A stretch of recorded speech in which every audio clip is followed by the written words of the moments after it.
ಏ ಕೆಂಪ, ಏ ಎಲ್ಲಿ ಹೋದಿ? ಓ ಕೆಂಪ ಕರೆದ್ರೇನ್ರಿ? ಇಲ್ಲಪ್ಪ, ನಿನ್ನ ಕೂಗಿವೆ. ಇಲ್ಲೇ ಹಿತ್ಲಾಗ್ರಿ ಎಣ್ಣಿ ನೀರ್ ಹಾಕತ್ತೀನ್ರಿ ಸ್ವಲ್ಪ. ಎಣ್ಣಿಗೆಲ್ಲ ನೀರಂದ ಹಾಕ್ತಾರೇನೋ? ಏನದು ಹಂಗಂದ್ರೆ? ಹೆಣ್ಣ ನಾ ಹಂಗೇನ್ರಿ? ಮತ್ತೆ ಏನಂದಿ? ನೀವು ಬರೀ ಇವ್ರು ಸಾವುಕಾರ ತಲೆಯಾಗ ಹೆಣ್ಣ ಹೆಂಡ ಇದ್ರ ಬಿಟ್ಟ ತಲೆಯಾಗ ಮತ್ತೆ ಏನಂದಿ? ಹಿತ್ತಲಾಗ ಹಣ್ಣಿನ ಗಿಡಕ್ಕ ನೀರ್ ಹಾಕತ್ತಾನ ಅಂತ ಹೇಳ್ರಿ. ಮತ್ತೆ ಈಗ ಯಾಕೆ ಬರ್ಕೆಟ್ದಾಗ ಇಟ್ಟು ಹೊಡಿತೀವೋ? ಹೇಳೋದು ಕ್ಲಿಯರ್ ಹೇಳ್ಬಿಡಲ್ಲ. ಏ ನೀನ್ ಇಷ್ಟು ತಗ ಎಲ್ಲಿ ಹೋಗಿದ್ದೀವ? ಮತ್ತ ಹೊಲಕ್ಕೆ ಹೋಗಿ ಆ ತೋಟಕ್ಕೆ ಹೋಗಿ ತೆಂಗಿನ ಗಿಡಕ್ಕೆ ನೀರ್ ಹಾಕಿ ಬರಬಾರ್ದೇನು? ಹೋಗಿ ಬಾ. ಹೋಗ್ಬಾರ್ದ್ರೆ ನಿಮಗ ರಚನೆ ನಮಗ ಅಟ ಊಟ ಕೊಡ್ತಂದ್ರೆ ಇಲ್ಲಿ ಬಾ. ನಮಗ್ ಹಸು ಆಗ್ಯಾವ ಅಂತ ಹೇಳಿ ನಿನಗೆ ಯಾರು ಹೇಳಿದ್ರು? ಅಷ್ಟು ಗೊತ್ತಾಗಲ್ಲೇನ್ರಿ? ಅಂದ್ರ ನಿನಗೆ ಹೋಗ ದೊಡ್ಡ ಶಾಡೆ ಹೊರಪಾಡಿ ಬರ್ರಿ ನಿಮ್ಗ ಕೈಗೆ ಹೋಗ್ತಾನೆ ಬರ್ರಿ ಊಟ ಮಾಡಿ ಹೋಗ್ಬೇಕೈತಿ. ಅಲ್ಲಿ ಹೋಗಿ ದಿನಕ್ಕೆ ನೀ ಎಷ್ಟೆರಡು ಟೈಮ್ ಊಟ ಮಾಡ್ತೀವಿ ಆದ್ರೆ ಹೇಳ. ಈಗ ಬೆಳಗ್ಗೆ ಒಂದಿಷ್ಟು ಹೊಡೆದಿಯಲ್ಲ ಮತ್ತೆ ಅಲ್ರಿ ಇನ್ನ ವಯಸ್ಸು ಅನ್ನದ ಹರಿಯದ ವಯಸ್ಸ ಬೇಕಲ್ರಿ, ಹೊಟ್ಟಿಗೆ ಶಕ್ತಿ ಬರ್ಬೇಕಲ್ಲ. ಆಯ್ತು, ಊಟ ಮಾಡ್ಕೊಂಡು ಹೋಗಿ ಅಂತ ನೋಡಿ.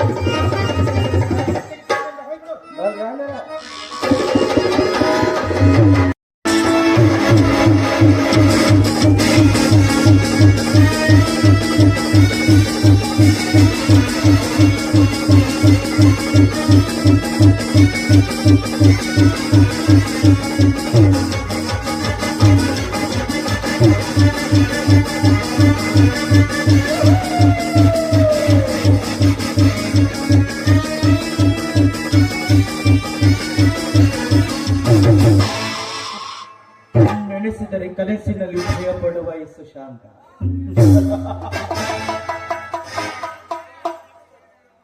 ಸುಳ್ಳನ್ನು ಸೃಷ್ಟಿಸುವ ಸತ್ಯವನ್ನು ಸೂಲಕ್ಕೇರಿಸುವ ಯಮಧರ್ಮ. ನನ್ನಿಚ್ಛೆಯಂತೆ ನಡೆದರೆ ನಾನವರಿಗೆ ಭಕ್ತ, ನನ್ನಿಚ್ಛೆಯನ್ನು ಮರೆತವರಿಗೆ ಅವರ ಜೀವನ ನನ್ನಿಂದಲೇ ಛಿದ್ರ ಛಿದ್ರ.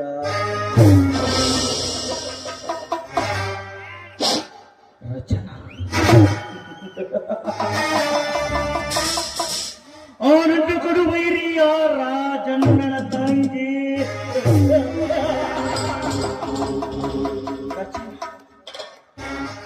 ಏನವಳ ಕಣ್ಣೋಟ, ಏನವಳ ಮೈಮಾಟ.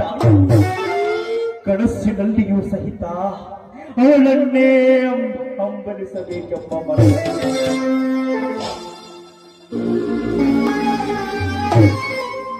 ರಚನಾ, ನಿನ್ನ ಬಾಳು ಮಣ್ಣಲ್ಲಿ ಬಿದ್ದ ಹಣ್ಣಿನ ಹೋಳಿನಂತೆ ಹಾಳು ಮಾಡುವುದೇ ಈ ಸುಶಾಂತನ ಕೃತ್ಯ. ಅದೇ ರೀತಿ ನಿಮ್ಮಣ್ಣನ ಬಾಳನ್ನ ಬೂದಿ ಮಾಡಿ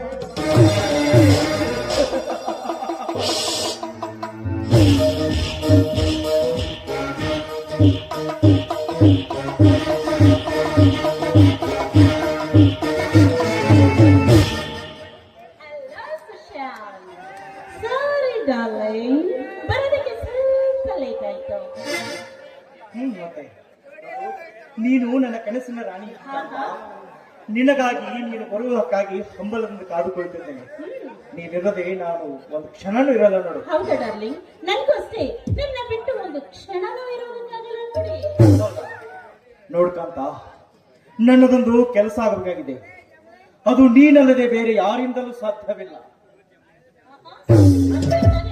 ಅದಕ್ಕೇನಂತೆ? ಅದೇನ್ ಕೆಲಸ ಅಂತ ಹೇಳಿ ಚಿಟ್ಕೆ ಚಿಟ್ಕೆ ಹೊಡೆದ್ರಲ್ಲಿ ಮಾಡಿ ಮುಗಿಸ್ತೀನಿ. ಈ ಊರಿನ ಮಾಡುವಂತನಾದ ರಾಜಣ್ಣ,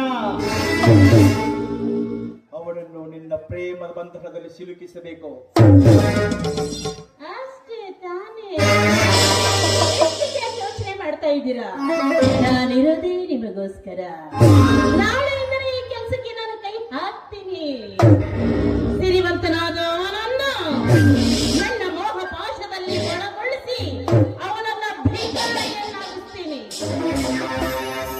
ನನ್ನ ಆಸೆಯನ್ನಾಗಿ ಕಾಂತ ನೋಡು, ಅವನು ಬಾಳು ಸರ್ವನಾಶ ಆಗ್ಲೇಬೇಕು. ಆವಾಗಲೇ ನನ್ನ ಮನಸ್ಸಿಗೆ ನೆಮ್ಮದಿ. ಆಹಾ, ನೋಡಿ ನೀವೇನು ಯೋಚನೆ ಮಾಡ್ಬೇಡಿ. ಈ ನಿಮ್ಮ ಕಾಂತ ನಿಮಗೋಸ್ಕರ ಇರ್ಬೇಕಾದ್ರೆ ಎಷ್ಟು ಮಾಡೋದಿಲ್ವಾ ಡಾರ್ಲಿಂಗ್? ಖಂಡಿತ ಮಾಡಿ ಮುಗಿಸ್ತೀನಿ. ಓಹೋ, ಆಯ್ತು. ಈ ನಿನ್ನ ರೂಪ ಲಾವಣ್ಯದಿಂದ ನನ್ನ ಮನ ತನಿಸುವರಿಯ ಅಷ್ಟೇ ತಾನೇ?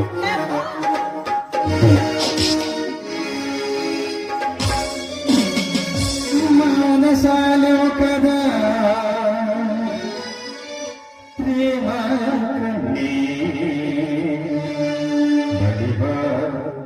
ಬಳಿಬ ಸೊಗಸನು ನೀಡುವ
ಒಬ್ಬನಂತೂ ಕಳ್ಸಿದ್ದಾಯ್ತು.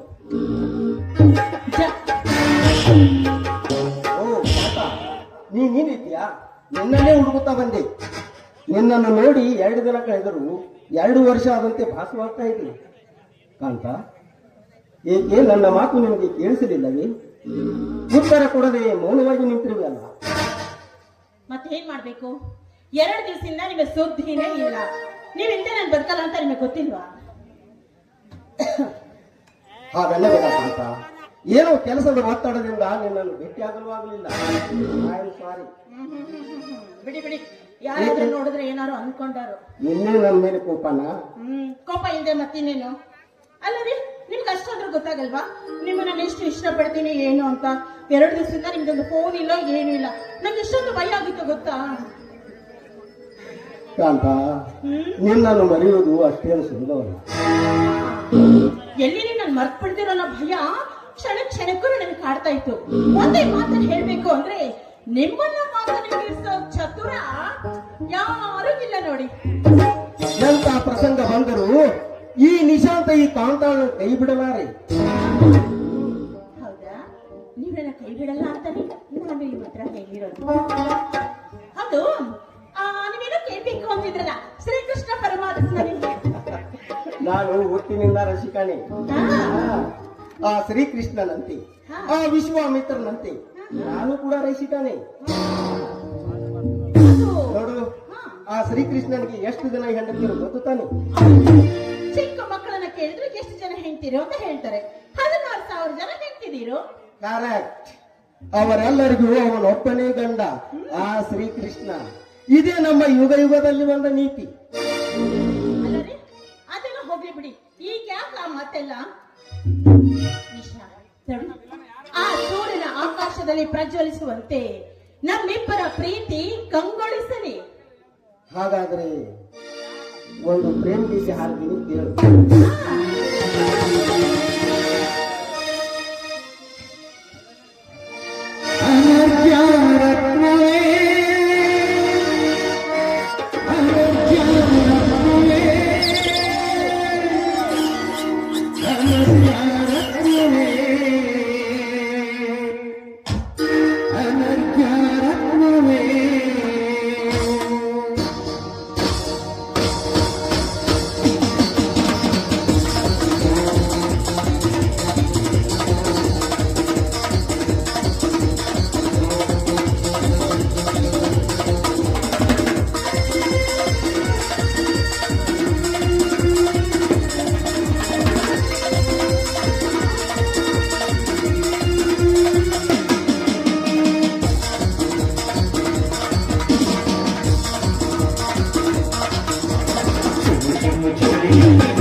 ಹೋಗ್ಬೇಕು